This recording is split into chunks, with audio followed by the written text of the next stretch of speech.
Hello, everybody, and welcome to Taking Control, the ADHD Podcast on True Story FM. I'm Pete Wright, and I'm here with Nikki Kinzer. Hello, everyone. Hello, Pete Wright. What would you be doing right now if you were not podcasting, Nikki Kinzer? Good question. I would probably be checking my email and doing work stuff, like admin-y stuff. It's all about those opportunity costs, right? What are you not doing But I today? would rather be here. Right. So I'm Right, actually making the right choice. You are making the right choice. If I had to choose, I would rather be here. Yes, for sure. And that is what we were talking about today. It's opportunity costs and what you need to make peace with to let go of what you leave behind with ADHD. And it's okay. And that's what we're going to talk about. And I can't wait. But real quick, before we jump in, if this show has ever made you laugh, cry, nod aggressively in public, or yell, "Hey, that's me," at your phone, please consider becoming a patron. It's like buying us a coffee every month, except instead of caffeine, you are fueling this ADHD-fueled podcast machine. Head to patreon.com/the ADHD Podcast and help us keep the mics hot and the dopamine a-flowing. And while you're at it, swing by takecontroladhd.com. You can listen to the episodes, sign up for our email list, just an email a week. We respect your inbox like a sacred, precious to-do list. And find us on all the socials, Blue Sky, Facebook, Instagram, Pinterest, all the places your attention might wander. And if you really want to hang out, come join us on our ADHD Discord community. It's free, it's welcoming, and nobody will ask you if you finished that thing you were supposed to do 3 weeks ago. We don't judge. Visit takecontroladhd.com/Discord to sign in and say hi. All right, Nikki, opportunity costs. You came in on fire last week saying, we're going to do this as a podcast. And I said, I have an idea. Yeah, we wrote about that in the book. And you said, oh my God, we wrote a book? I forgot about it. Yeah. So the inspiration came from a GPS workshop and a book that we wrote. Yes. Who knew? It all goes back to that. Yeah. So it's interesting because, we do a monthly workshop in GPS, and I wanted to talk about prioritizing, but I wanted to do it in a different way. I wanted to look at it in a different angle. And so opportunity cost came up as an idea because when we're prioritizing, we have to make a decision, right, of what we're going to do. And when we say yes to something, it means that we're saying no to something else. And that opportunity cost is what we give up when we choose to do something else. Right. And when I brought this up to our meeting, you were like, yeah, I'm all in for that, like that topic, because I talked about it, like anything that I can tie economics with, ADHD, I'm in. And so I got our book out that we wrote, and I was looking at the passage that you do talk about this.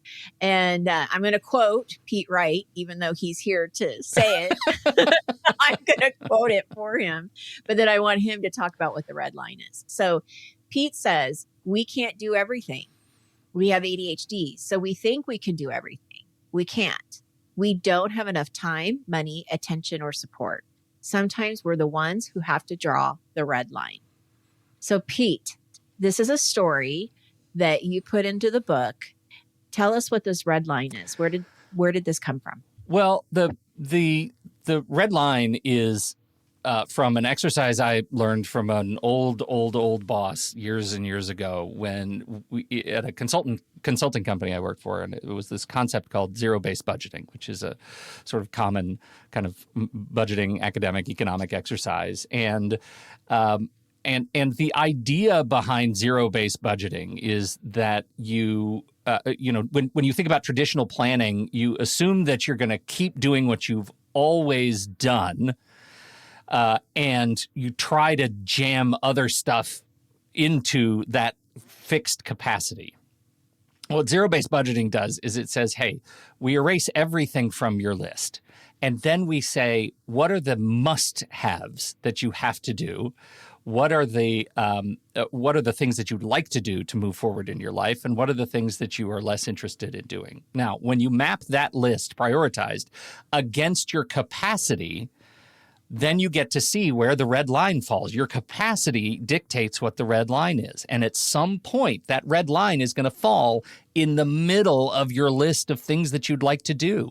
And just seeing the red line as a metaphor for opportunity cost is absolutely critical for me to be able to say, like, this is a thing I really want to do, but I also have to support these clients so that I can eat. I have to, I have to move these things forward because people are counting on me in other areas, right? There are things I have to say no. Now, it breaks the illusion of ADHD and infinite capacity, because we're people pleasers and we think we can do everything. But our brains, need to hear sometimes that there isn't always room for one more thing, that we live in a finite system, because that's reality. That's reality. So the whole idea between opportunity costs and zero-based budgeting, it's all about breaking the myth that we think we can do everything, but we can't. And it's okay to realize that. And doing so allows us to avoid ADHD-flavored burnout. So drawing the line is really, really hard, because it feels like saying no to potential, but you're really saying yes to the stuff that matters more by going through the exercise. Right. Well, and what I want to talk about a little bit is just to give people some background too of why how the impact of ADHD kind of skews your idea of opportunity costs, like how it impacts it, right? Like, because we know, yes, we have to make a choice, but why is that so hard when you have ADHD?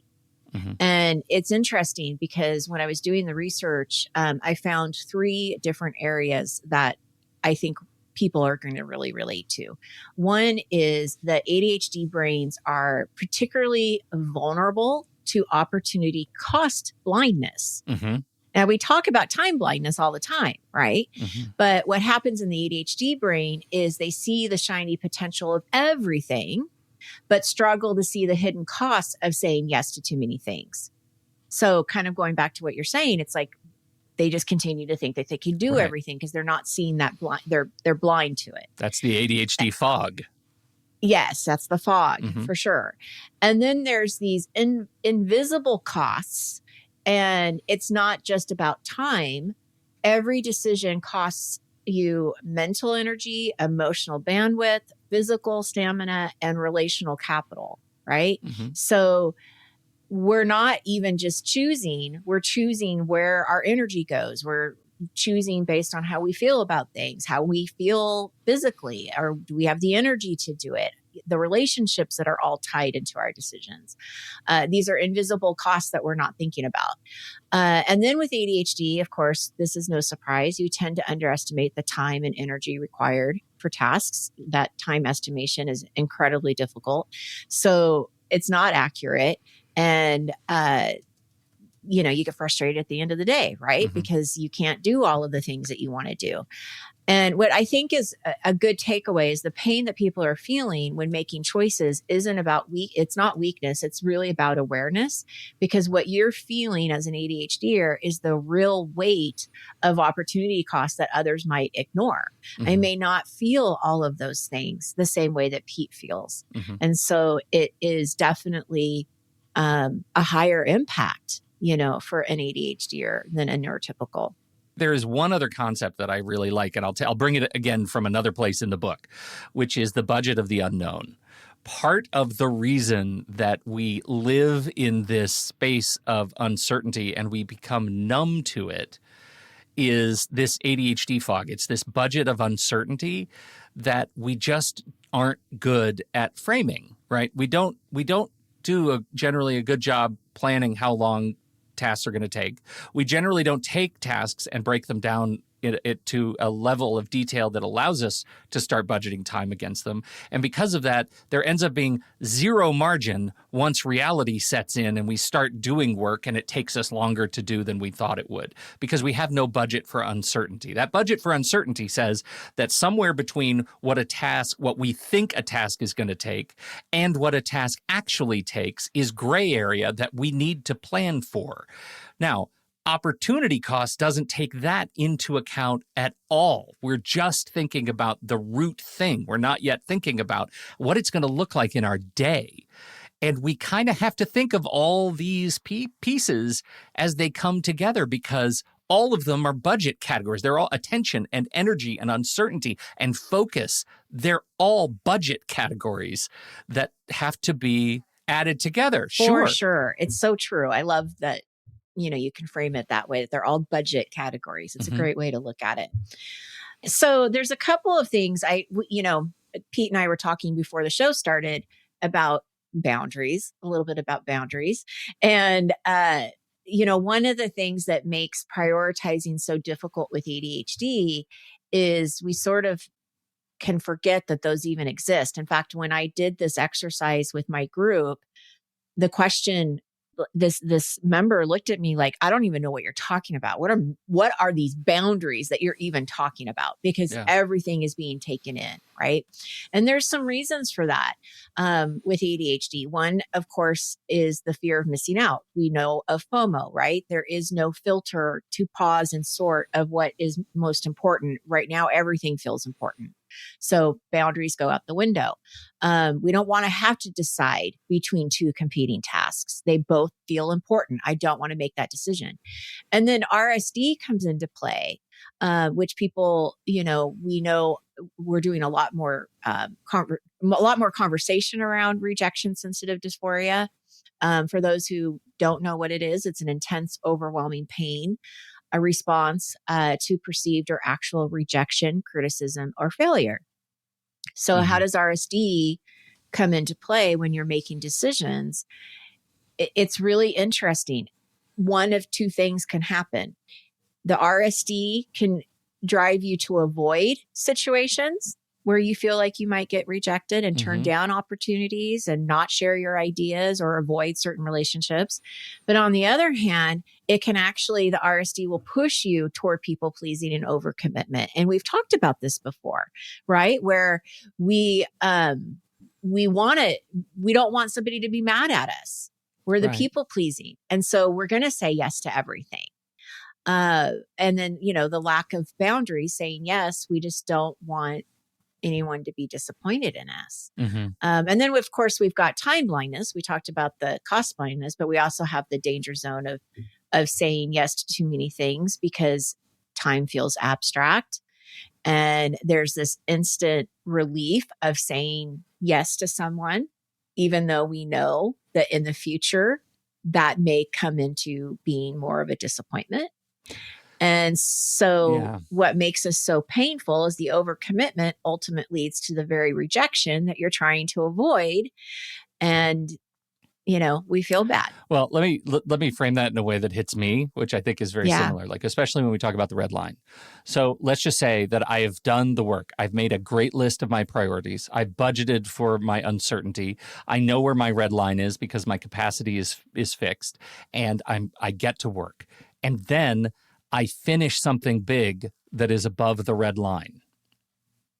What is strange about that, you would think that would be a joyous occasion, but there's a hidden opportunity cost that lies in success above the red line. Because when I win above the red line, it means I now owe energy and attention to a new task, right? And with my ADHD brain, that activates perfectionism, fear of failure, adding this emotional toll to the cost of entry to a new task. Getting started becomes a massive, massive weight. With everything I finish, starting the next thing becomes that much harder to do. Yes. And I'm going to talk about that. Go exactly. ahead. Yeah. Because what you're talking about is the ADHD tax.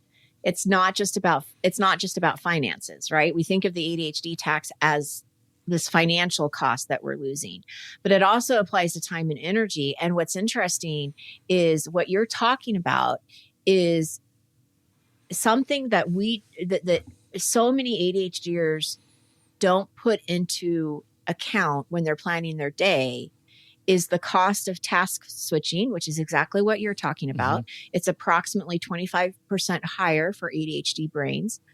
And then the other hidden cost is recovery periods. And this is something that blew me away when we were doing this workshop. Mm-hmm. Is that we talk about transition time all the time. We're always talking about, giving yourself that buffer to task switch, whatever that looks like, getting outside, giving yourself a half hour in between meetings, whatever. But what we don't talk enough about is the recovery period, which is so important for ADHD. So the more intense focus and the harder the task is that you've done, the more recovery you need. Yeah. And that just completely goes out the window. Mm-hmm. Right? That's right. And so what was so fascinating when I was doing this workshop and everybody was just like, whoa, wait, what?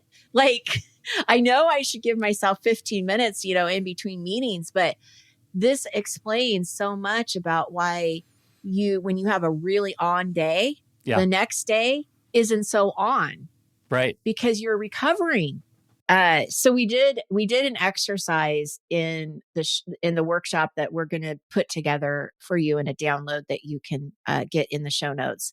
And it's very interesting because it basically is like an Excel sheet that you put down the task that you're doing and you put down how much time you think it's going to take.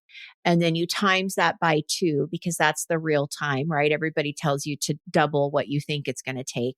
And then you also have to add like 15 to 20 minutes for transition time. And then if the task is of intense focus and a hard task, now you have to add 20 minutes and you get to see what the real time is compared to what you estimated. And pretty much it's always about, like I did it on meal planning and I started at 30 minutes and it ended up being about an hour and a half after you put that in. And now, of course, everything's going to change a little bit because something that isn't as intense, you're not going to need that recovery time, right? So that may not triple, but it may double or whatever. But it's just a really interesting exercise to see what you think you can do and what you really can't when you're, incorporating these things. So yeah, I mean, I think that those are the 2 costs that we don't always, especially the recovery costs that we just don't talk enough about. Yeah. Well, and I think that planning is really hard with the ADHD brain when it comes to doing that kind of estimation. And I think the worksheet is really good. Like the idea of taking the choice out of your brain and putting it on paper, right? Just show me a rough calculation that will help me get to a general sense of how long it's going to take. And then I'll start a stopwatch and see if that lines up to me. My hunch is it will, because even when I don't plan it, it's not even just the recovery time. It's that recovery time also massages in distraction time when I'm looking away and not thinking about what I was supposed to be thinking about, or answering the phone or something like that. Like it munges together all of the associated deficit time for any focused task. And I think that's really important. I don't want to have to do that math in my head when I'm working on my calendar. Sometimes I just need an algorithm to do it. Yeah. And because I'll get distracted on, the math. Right. And right. won't do for it. Sure. Yeah. So, and I don't think you have to do it forever. Right? Oh, no. This is just for awareness, right? For awareness. Do it for a couple of days or a week and see how it hits. But just to give yourself a sense for the way it works for you. Yeah. And, I think that having this conversation, and again, going back to our book, is when you're planning, you want to know what the impact of your ADHD is. And this is what these exercises do, is they build that awareness and they give you something to think about. So you are more cautious about trying to put everything in, or if anything, feel less shame around not being able to do everything, because it's not your fault. Like, you're putting unrealistic expectations on yourself, and really just getting that wrapped around your head. I mean, one of the things that I find the most joy when I am talking to the members of GPS is when they can say, I didn't get to everything and I'm okay with that. Or I was able to prioritize the most important thing today and I got that done and I feel good about that. And so we're focused on what you got done and not everything that, didn't get done. So it's a mindset shift too of, being able to say, yeah, things are going to take me longer and that's okay. That's okay. We have some other mindfulness type of exercises that we'll put into the download, some awareness type of exercises. One that we did in the workshop that I got some really good response with. And again, this is just all about awareness, but you talked about perfectionism and I didn't. Do you want to talk a little bit more about how perfectionism falls into this? Well, yeah, I mean, there is a certain expectation that we set of ourselves that is driven by ADHD and past experience. And it's that pressure that comes with the image we have of ourselves being defined of other neurotypicals, how we think they see us. And so perfectionism is driven by this need, sometimes explicit need, sometimes implicit need, to overcompensate in order to somehow keep up, get ahead, just manage our days against a baseline that is not ours, right? That is a neurotypical baseline, and that drives that particular variant of perfectionism. And some people, you're no judgment. You're a type A. You really you're a perfectionist because you have excellent taste and you just want the best out of everybody that you work with. We'll call that a different thing. But when you have ADHD and you are motivated by to excel by comparing yourself to neurotypical standards, that can lead to a pressure-induced sort of perfectionism that causes some really maladaptive behavior, right? That causes a drain on all of the budgets we talked about, the attention, the energy, the focus budgets, the emotional bandwidth, cognitive energy, and most important for this conversation, decision fatigue, right? All of these things are impacted, and ignoring them comes at that cost of that we called the ADHD tax, like in terms of the body and the mind, and ultimately it's a deflationary cycle that usually ends in imposter syndrome because you can't live up to that standard the way you've painted it in your head, and you feel like a fraud. And if you take a step back and sort of are able to take those parasympathetic breaths and realize what you're doing and go back to basics, make your list, understand your capacity, and you can make great strides toward accomplishing the most important things and letting go of the ones that aren't. Absolutely. Yeah, I love that. We have and this is just a little bit of a different angle around it. One of the exercises that we did is, it's very simple. You just complete the following sentence. I won't start blank unless blank. And it just gives you some awareness around, what do I feel like I have to start something?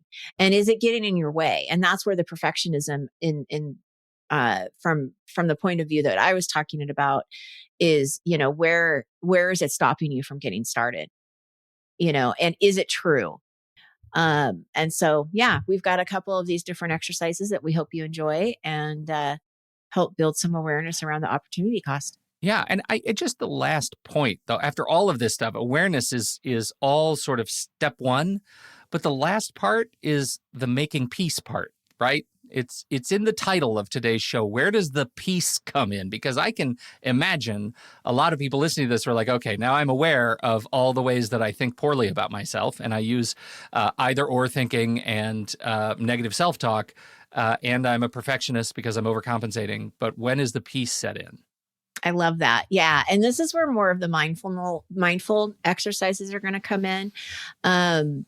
First of all, though, before I talk about that, I want to stress that it goes back to knowing that it's okay, right? That we are doing that acceptance of, this is how ADHD impacts me, and I'm making peace with that. It's not just accepting it, but I'm making peace with the fact that things are going to take longer. I'm making peace that I'm not going to be able to do 10 things and that it's okay. So it really starts with that. We didn't say that that's what it was, but that's what that is, right? Is making peace and coming to terms with that. But I think it's also, in addition, actually more so, is having that compassion towards yourself. We have a compassion exercise around, how do you approach this with more compassion rather than shame? How can you reframe giving up on something? So I'm giving up on is more self-critical, but I'm making space for is definitely a lot more of a positive approach. So it's also reframing how you speak to yourself. So it's that mindset of how you view prioritizing and making these decisions. And instead of saying, I'm giving up on doing admin work this morning, I'm making space to have this great conversation with Pete Wright. And I can do the admin work at another time when I have space for that. Right. So it's also letting go of that. They don't have to compete. They can both happen when they need to happen. And that's hard to really come hard. to terms with. Yeah. Right. But that's what this is trying to do is help you, be more comfortable with that and more comfortable. And I think trusting yourself with your decisions, and knowing that you can change your mind. I think that sometimes that black and white thinking gets so stuck where you think that, okay, if I prioritize these top 3 things today, that's the way it has to be, or I failed. No. Those 3 things can change if, we don't know. Right. So it's also giving yourself space and peace to know that those things can change and nothing's wrong with you when that happens. Well, I think there's the last point for me is just a reminder that, like everything that we talk about, it's a practice. And absolutely, just going through this process once as a sort of discernment and figuring out, oh, sure, it does take me longer to do stuff. Duh. That's not the point. The point is to be thinking about this every day that you have productive time, that you want to get things done, and to use it as a reminder that you can be productive and joyful. You can be productive and happy. You can be productive and not feel like you're running a race every single day. And, I think that's the important message for me is that, we do get stuck in either or thinking, but, once we go down this process of practicing with our incredibly creative and elastic brains, we can get to navigating those trade-offs of either or and get to both and realize that through prioritization and understanding how our brains relate to time, we can think of more capacity without lying to ourselves about what that cost is, right? Yeah. That's the point. Right. Stop lying to yourself. And that's how it hits me. Good stuff. Good stuff. Thank you, everybody, for hanging out again. This is the last episode of our 30th season. We're going to take some weeks off. We've got some reposts that are coming of classic episodes. That'll be coming over the next several weeks. And we will be back in, a few months. We're taking a couple months this time. Couple months. Yeah, 6-8 weeks. But there will still be activity in Discord. There will be still some member episodes that are coming. So head over to patreon.com/the ADHD Podcast if you want to get in touch with the member activities that are coming. Thank you for your patience and giving us a little time to reset and recuperate. And honestly, thank you for not leaving Patreon while we do it. We need a break. Because we'll still be in Patreon. Yeah, we're still doing all the things. Right. Yeah. We're still, it's not just it's not just current production of new shows. So we appreciate your understanding and patience as we give ourselves a little bit of TLC over the next several weeks, and we will be back and very excited to do it. We've already got the first couple of months of our schedule locked in for next season. I can't wait. It's going to be great. So thank you, everybody. We appreciate your time and your attention. If you have something to contribute to this conversation, head over to the Show Talk channel in the Discord server. Join us right over there again at patreon.com/the ADHD Podcast. On behalf of Nikki Kinzer, I'm Pete Wright, and we'll see you next season right here on Taking Control, the ADHD Podcast.